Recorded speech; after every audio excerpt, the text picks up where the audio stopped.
ज्यादातर लोग तो ये मानेंगे कि मोबाइल खरीदना और होम अप्लायंस खरीदना डिफरेंट बॉल गेम है।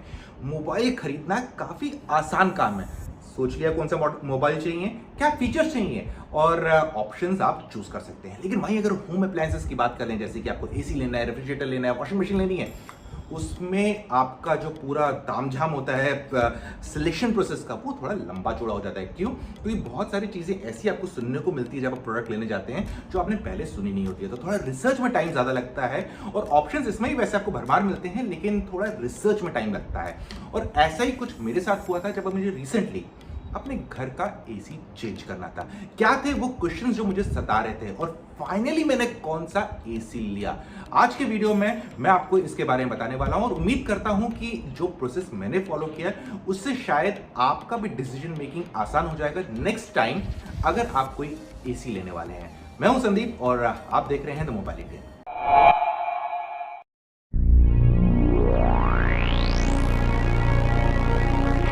तो फ्रेंड्स, जैसे कि मैं आपको बता चुका हूं कि आज के इस वीडियो में बताने वाला हूं कि मुझे अपने घर का एसी चेंज करना था, तो कौन कौन से सवाल थे जो मुझे परेशान कर रहे थे और साथ ही साथ उनका आंसर मुझे क्या मिला और फाइनली मैंने कौन सा एसी लिया। लेकिन उससे पहले आपको बता दूं कि एसी चेंज करने की जरूरत क्यों पड़ी। मेरे पास पहले एक एसी था जो 1.5 टन का एसी था और विंडो एसी था। आप उसको यहां पर देखते होंगे बहुत सारे मेरे वीडियोस में। तो भाई साहब की उम्र हो चुकी थी और अब अपनी परफॉर्मेंस अच्छे से दे नहीं पा रहे थे और लगातार कोई ना कोई प्रॉब्लम आ रही थी। तो मैंने सोचा चलो भैया अब इसको चेंज करने का टाइम आ चुका है। सो फ्रेंड्स, अब अगला स्टेप था कि मुझे अपने नए एसी से क्या चाहिए। यही सब क्वेश्चंस मेरे दिमाग में घूम रहे थे। सबसे पहला, मुझे कितने टन का एसी चाहिए, मुझे विंडो चाहिए या स्प्लिट चाहिए, और कौन सा एड ऑन फंक्शनैलिटी मेरे को चाहिए अपने नए एसी में। तो सबसे पहले बताता हूं कि टन के ऊपर मेरे पास जो पहला एसी था, जो विंडो एसी था, वो मेरा 1.5 टन का था। लेकिन जो मेरा रूम है काफी लंबा चौड़ा है, तो मैंने कहा यार 1.5 टन से तो काम नहीं चलेगा, तो नेक्स्ट एसी मेरे को चाहिए 2 टन का। अब फिर दूसरा सवाल मेरे दिमाग में आया कि मुझे स्प्लिट एसी चाहिए या फिर विंडो एसी चाहिए। तो उसमें मैंने देखा कि पिछले साल हमने बहुत सारे वीडियो रिकॉर्डिंग इसी रूम में किए हैं और जो विंडो एसी था उसकी नॉइस इंटरफेरेंस काफ़ी होती थी और वीडियोस में नज़र आती थी। तो मैंने कहा यार यहाँ पर स्प्लिट ले लेते हैं, क्योंकि स्प्लिट दिखने में भी अच्छा होता है और साथ ही साथ उसका जो नॉइस लेवल है वो कम है। सो फ्रेंड्स, ये वाला प्रॉब्लम भी सॉल्व हो गया कि मैं जाने वाला हूँ स्प्लिट एसी के लिए। और अब आता है तीसरा सवाल कि एसी एक ऐसी चीज़ है जो मैं 2 साल के लिए तो नहीं लूंगा, 4 साल के लिए तो नहीं लूंगा। दिमाग में रहता है टाइम फ्रेम, मैं 5 से 8 साल के बीच तक तो कम से कम एसी यूज करूंगा। तो उसमें कुछ ऐसा फीचर होना चाहिए जो मुझे आगे आने वाले वक्त में भी काम आए, यानी कि नया कोई इंटरेस्टिंग फीचर तो दो भाई। तो फिर उससे मैंने सोचा कि कौन सा फीचर मुझे चाहिए। तो सबसे पहला फीचर मुझे लगा कि उसका स्टार रेटिंग देख सकता हूं मैं। फिर मैंने कहा नहीं यार, स्टार रेटिंग तो ठीक है। फिर मैंने सोचा कि इन्वर्टर एसी होना चाहिए। मैंने कहा ठीक है, वो भी ठीक है, वो भी बहुत सारे एसीओ में आ रहा है। तो फिर फाइनली मैंने सोचा यार देखो, गर्मियों में तो हमें चाहिए एसी रूम ठंडा करने के लिए, लेकिन अब दिल्ली में मैं रहता हूँ, यहाँ पर ठंडी भी अच्छी पड़ रही है। पिछले दो सालों से लगता है कि यार हीटर वीटर जरूरत पड़ जाता है। तो ऐसा एसी मिल जाए जो थोड़ा हीटिंग भी कर दे, ताकि मुझे अलग से हीटर ना खरीदना पड़े। तो फिर मैंने कहा चलो, ये हो गया एड ऑन फीचर जो मुझे अपने एसी में चाहिए, जो हॉट और कोल्ड एनवायरनमेंट दोनों में काम करे। तो जितने भी ऑप्शन मुझे मार्केट में दिखे, उनमें से सबसे ज्यादा जो इंटरेस्टिंग ऑप्शन मुझे लगा वो लगा LG dual cool inverter AC. अब वो क्यों लगा, इसके पीछे थोड़ा बायस है। वो ये था कि जो मेरा पहला वाला एसी था वो भी था LG का, और LG की जो कस्टमर सर्विस थी वो मुझे हमेशा से अच्छी लगती है, क्योंकि वरना मैं वो 8 साल तक उस विंडो एसी को क्यों रखता घर में। और इस टाइम में मेरे घर में एक और एसी है जो LG का है। तो आफ्टर सेल सर्विस में मुझे कोई शिकायत नहीं आई, क्योंकि साल में आपको मिनिमम 2 या 3 बार तो सर्विस की जरूरत पड़ेगी। उसके अलावा कभी भी कोई प्रॉब्लम आ जाए एसी में, तो फिर प्रॉब्लम आती है कि स्पेयर पार्ट्स है कि नहीं है। और अभी तक का जो LG का ट्रैक रिकॉर्ड मेरे साथ रहा है पर्सनली, वो मुझे अच्छा लगा। तो मैंने कहा यार ठीक है, बाकी ब्रांड्स भी अच्छे हैं, लेकिन LG ब्रांड ने जो प्रोडक्ट की सर्विस मुझको दी है वो अभी तक सबसे बेस्ट थी। तो पल्ला इसका हो गया भारी और मैंने चूज कर लिया LG ड्यूल कूल इन्वर्टर, जिसमें आपको हॉट एंड कोल्ड की फंक्शनैलिटी मिलती है और साथ ही साथ ये 2 टन का एसी है। और फ्रेंड्स, इतना ही नहीं, इस एसी में कुछ और भी ज्यादा इंटरेस्टिंग फीचर्स हैं जो मुझे पता लगे थे जब मैं इसको लेने के लिए गया था। तब एग्जीक्यूटिव ने बताए थे मेरे को, लेकिन यूज करने लगा उसको तो थोड़े फीचर्स समझ में आने लगे और थोड़े इंटरेस्टिंग लगे। चलिए अब मैं बताता हूँ कि उसमें कौन कौन से अच्छे फीचर्स मुझे लगे। लेकिन फ्रेंड्स उससे पहले एक और चीज आपको बता दूं कि अगर आप इस एसी को लेना चाहते हैं, इसका जो एमओपी है यानी कि मार्केट ऑपरेशन प्राइस है वो है 55,000, आपको 55,000 में मिल जाएगा।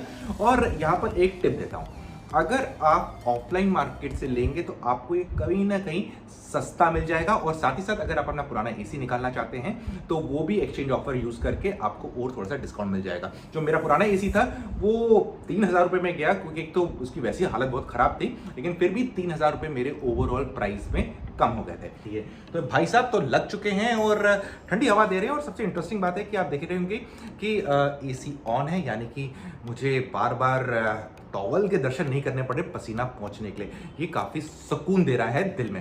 फ्रेंड्स वीडियो में आगे बढ़ने से पहले एक चीज आपको बता दूं, आप पीछे देख रहे हैं कि एसी के बगल में स्टेबलाइजर भाई साहब विराजमान है। एक्चुअली इस एसी के साथ आपको स्टेबलाइजर की जरूरत नहीं है। तो फिर कहेंगे हमने क्यों लगा के रखा है? हमने इसलिए लगा के रखा है, वहां पर पहले हमारा वो विंडो एसी था, उसमें स्टेबलाइजर की जरूरत थी। तो अब अगर मैं उसको हटा दूंगा, उधर है ना वॉल हो जाएगी खराब, उस पर काला सा धब्बा नजर आएगा, क्योंकि ऑलमोस्ट 6-7 साल से वहां बैठे हुए हैं, तो पीछे का रंग तो उन्हें कर चुके होंगे पूरे फेड। तो इस चक्कर में हमने इस एसी के साथ जो स्टेबलाइजर उसको हटाया नहीं है। लेकिन अगर आप ये एसी लेते हैं तो आपको स्टेबलाइजर लेने की जरूरत नहीं है। तो फ्रेंड्स अब बात कर लेते हैं एलजी का जो एसी है, इसमें इसके अलावा हमारे पास और क्या क्या फीचर्स हैं जो मुझे अच्छे लगे। तो सबसे पहला इंटरेस्टिंग फीचर जो मुझे इसमें लगा कि वो लगा कि 4-in-1 functionality. Basically 4-in-1 functionality क्या है कि आपको अपने एसी को हमेशा 100% कैपेसिटी पे नहीं चलाना है। मतलब कि आप रूम में बैठे हैं, जैसे इस टाइम पे मैं अकेला बैठा हूं यहाँ पर और ठंडा हो गया रूम। अब क्या होगा, ज्यादातर केसेस में ठंडी लगने लगती है, हम एसी को बंद कर देते हैं, टेम्परेचर को इंक्रीज या डिक्रीज कर देते हैं। इसमें क्या कर सकते हैं, अगर 4-in-1 यूज किया है, मैं इसको 80% कैपेसिटी यूज कर सकता हूं इसके कंप्रेसर की, यानी कि जो एनर्जी इसमें जाएगी, या फिर 60 या फिर 40, यानी कि सेम एसी में हमेशा 2 टन पे नहीं चलेगा, हम उसको कम कर सकते हैं एज पर अवर रिक्वायरमेंट। इससे क्या होगा, इससे बिजली की सेविंग होगी और पावर कंजम्पशन कम होगी। और इसका एक और इंटरेस्टिंग फायदा बताता हूं क्या हो सकता है। रात में कभी कभी आप सो रहे होते हैं एसी ऑन करके, तो ठंडी लगती है, तो आप क्या करते हैं, एसी को बंद कर देते हैं या फिर टेम्परेचर बढ़ाते हैं।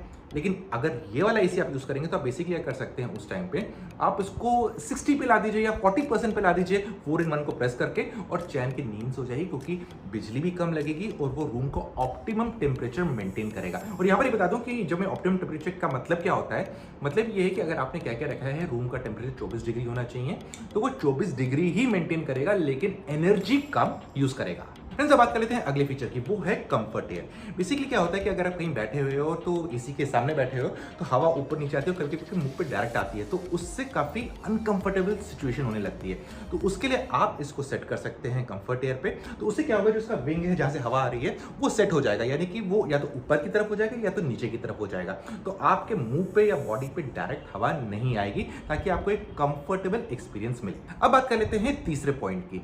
मेरे घर के आगे पीछे इस टाइम काफी कंस्ट्रक्शन हो रही है, नई नई बिल्डिंग्स बन रही है, और ये सब चीजें जो धूल मिट्टी होती है कि एसी के लिए काफी हानिकारक होती है। इसके अलावा जो लोग बॉम्बे जैसे एरिया में रहते हैं, जहां पर ह्यूमिडिटी बहुत ज्यादा होती है और सॉल्ट होता है हवा में, वो भी एसी के लिए खराब होता है। तो इस चीज से बचने के लिए या फिर आपकी एसी की लाइफ बढ़ाने के लिए एलजी ने इसमें एक ओशन ब्लैक फिन टेक्नोलॉजी का यूज किया है, जो बेसिकली जो इसकी केसिंग है, जो आउटडोर में केसिंग है, उसके जो कॉपर प्लेट है, कॉपर तो नीचे तो कॉपर है, लेकिन उसके ऊपर ओशन ब्लैक फिन की कोटिंग दी है, और एलजी का कहना है कि इससे एसी की लाइफ बढ़ जाती है। फ्रेंड्स अब रुक करते हैं अगले पॉइंट की ओर। एलजी ने इसमें आपको एंटी वायरस और एंटी एलर्जी फिल्टर्स दिए हुए हैं। बेसिकली अगर रूम में आपको किसी से एलर्जी होती है, जैसे हेयर से होती है या पोलन से होती है, वो वाला फिल्टर इसको रोक लेगा, और वायरस भाई साहब भी अगर इधर उधर घूम रहे हैं, उनको भी ये रोक लेगा अपने फिल्टर्स के अंदर। ये काफी इंटरेस्टिंग चीज लग रही है मुझे, क्योंकि इसकी वजह से अब आपको एक और इन्वेस्टमेंट नहीं करनी पड़ेगी, जो कि होगी एयर प्यूरिफायर में। फ्रेंड्स यहाँ पर एक और चीज बता दूं, कंपनी ने इसका जो कंप्रेसर है